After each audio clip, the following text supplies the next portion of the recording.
സ്ത്രീകൾക്ക് അഭിമാനത്തോടുകൂടി സർക്കാരിന്റെ ഒരു വണ്ടിയിൽ യാത്ര ചെയ്യാൻ കഴിയുക. അത് സൗജന്യമല്ല.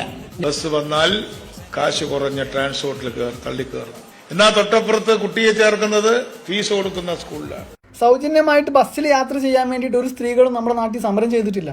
ഒരാളും ഗവൺമെന്റിനോടോ മറ്റു അധികാരികളോടോ ആ ആവശ്യം ഉന്നയിച്ചിട്ടുമില്ല. നിങ്ങൾ ഇലക്ഷൻ സമയത്ത് നിങ്ങളായിട്ട് കൊണ്ടുവന്നു സ്ത്രീകൾക്ക് ഇവിടെ സൗജന്യ യാത്ര KSRTCയിൽ കൊടുക്കുമെന്ന് പറഞ്ഞിട്ട്. എന്നിട്ട് ഓർഡിനറി ബസ്സിൽ പ്രിയദർശിനി എന്ന രൂപേണ മാത്രമാണ് നിങ്ങൾ കൊടുത്തിട്ടുള്ളത്. ഓക്കെ, അതൊന്നും ഇവിടെ ആവശ്യമില്ല. അതൊന്നും നിങ്ങളുടെ ഔദാര്യമോ അല്ലെങ്കിൽ നിങ്ങൾക്ക് ചെയ്തു തരേണ്ട കാര്യങ്ങളൊന്നുമല്ല. എവിടെ ആർക്കാണ് ആനുകൂല്യം കൊടുക്കേണ്ടതെന്ന് പോലും വ്യക്തമായിട്ട് ചിന്തിക്കാതെ സ്ത്രീകൾക്ക് മാത്രം ആനുകൂല്യം കൊടുക്കുക എന്ന രീതിയിലേക്ക് കൊണ്ടുപോയത് തന്നെ നിങ്ങളുടെ ഒരു മോശത്തരമാണ്.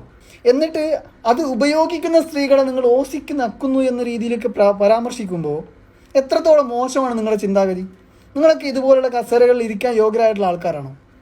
ജനങ്ങളാരും ചോദിക്കാത്തൊരു ആനുകൂല്യം സ്ത്രീകൾക്ക് നൽകിയിട്ട് അതിനെ ഓസിക്ക് നക്കുന്ന പരിപാടി എന്ന് പറയുന്ന പോലെ ആക്കി തീർക്കുന്ന മന്ത്രിയുടെ പരാമർശം ഉണ്ടല്ലോ, അത് ലെവലേശം ഉളുപ്പുള്ള ഒരു മന്ത്രിമാരും വിവേകമുള്ളൊരു മന്ത്രിമാരും പറയാത്തൊരു കാര്യമാണ്. കുട്ടികളുടെ പാരൻസ് പൊതുവിദ്യാഭ്യാസം ഉപയോഗപ്പെടുത്താൻ തയ്യാറാകുന്നില്ല. കാരണം എന്താണെന്ന് അന്വേഷിച്ച് അതിനുള്ള നടപടിയെടുക്കണം. നല്ല ഫെസിലിറ്റീസ് കൊടുക്കണം, നല്ല പഠന നിലവാരം ഉണ്ടാവണം. ഇതൊന്നുമില്ലെങ്കിൽ ഇതെവിടാണ് കിട്ടുന്നത് അവിടേക്ക് കുട്ടികളുമായിട്ട് പാരൻസ് പോകും. അതുകൊണ്ടാണ് കുട്ടികളെ കൊണ്ട് പാരൻസ് പ്രൈവറ്റ് സ്കൂളിലേക്ക് പോകുന്നത്. അവിടെ നല്ല ഫെസിലിറ്റീസ് ഉണ്ട്, നല്ല പഠന നിലവാരമുണ്ട്.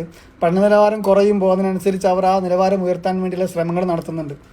അതിനുള്ള ഫലവും പ്രൈവറ്റ് സ്കൂളിൽ നിന്ന് കണ്ടുവരുന്നുണ്ട്. അപ്പോൾ ഗവൺമെൻറ് എന്താ ചെയ്യേണ്ടത്? ഗവൺമെൻറ് സ്കൂളിലേക്ക് കുട്ടികൾ തിരിച്ചു വരാനുള്ള നടപടി ഏത് ക്രമം ഏത് രീതിയിലാണ് എടുക്കാൻ പറ്റുക അങ്ങനെ എടുക്കണം. മുൻ സർക്കാർ ചെയ്തു വെച്ചു, അല്ലെങ്കിൽ മുൻ സർക്കാർ ഇനി അങ്ങോട്ടേക്ക് പഴി ചാരണ്ട. ഇപ്പം നിലവിൽ ഏത് സ്ഥിതിയിലാണ് നിൽക്കുന്നത്, അവിടുന്ന് മെച്ചപ്പെടുത്താനായിട്ട് എന്ത് ചെയ്യണം, അങ്ങോട്ട് ചിന്തിച്ചിട്ട് പോകണം. അല്ലാണ്ട് വിടുവായത്വം വിളിച്ചു പറയാൻ വേണ്ടിയിട്ട് നിങ്ങളുടെ സ്ഥാനവും ഇതൊന്നും ഉപയോഗിക്കരുത്. എന്താണല്ലേ, ജനങ്ങളുടെ വോട്ട് കൊണ്ട് ജനങ്ങളെ സേവിക്കാൻ വേണ്ടിയിട്ട് ഒരു മന്ത്രി കസേര കിട്ടിയിട്ട് അവിടെ ഇരുന്നിട്ട് ഗവൺമെൻറ് ഹോസ്പിറ്റലുകളിൽ കാണിക്കാൻ വരുന്ന സ്ത്രീകൾ അവരുടെ പാരൻസിനൊക്കെ കൊണ്ടിട്ട് വരാന്തയിലൊക്കെ കിടക്കുന്നു. അത്രയും സൗകര്യങ്ങൾ ഞങ്ങൾക്ക് ചെയ്തു തന്നിട്ടുള്ളൂ എന്നാണ് നിങ്ങളും വിളിച്ചു പറയുന്നത്. അത്രയും മതപ്പതിച്ച രൂപത്തിലാണ് നമ്മുടെ കേരളത്തെ നിങ്ങളൊക്കെ കൂടി ഭരിക്കുന്നത് എന്നുകൂടിയാണ് നിങ്ങൾ പറയുന്നത് എന്ന് മനസ്സിലാക്കാനുള്ളൊരു ബോധം നിങ്ങൾക്കില്ല.